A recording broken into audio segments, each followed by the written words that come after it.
அந்த வெண்ணிலா, எங்கே அந்த வெண்ணிலா? இந்த படத்தில் காமெடி சீன்லேயும் எமோஷ்னல் சீன்லேயும் ரொம்பவே நல்லா நடிச்சிருப்பார். இவர் தம்பிக்கும் நம்பியாருக்கும் இடையே நடக்கிற காமெடியும் கடைசி எமோஷ்னல் சீனில் அவரோட ஆக்டிங் அவ்வளோ சூப்பராக இருக்கும். அவருக்கே ரொம்ப பிடிச்ச படம். அந்த படம் ரிலீஸ் ஆனப்போ தியேட்டரில் போய் விசிட் பண்ணியிருக்கிறாரு.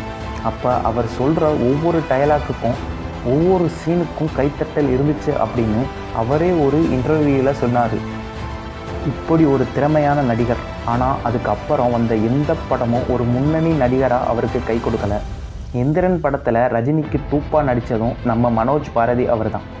ஒரு மிகப்பெரிய இயக்குனரோட மகன், தானும் ஒரு கதாநாயகன் அப்படின்னு எந்த ஒரு ஈகோவும் இல்லாமல் சினிமா மேலே இருக்கிற ஆசையில் ரஜினிக்கு டூப்பாக நடித்தார் நம்ம மனோஜ் பாரதி.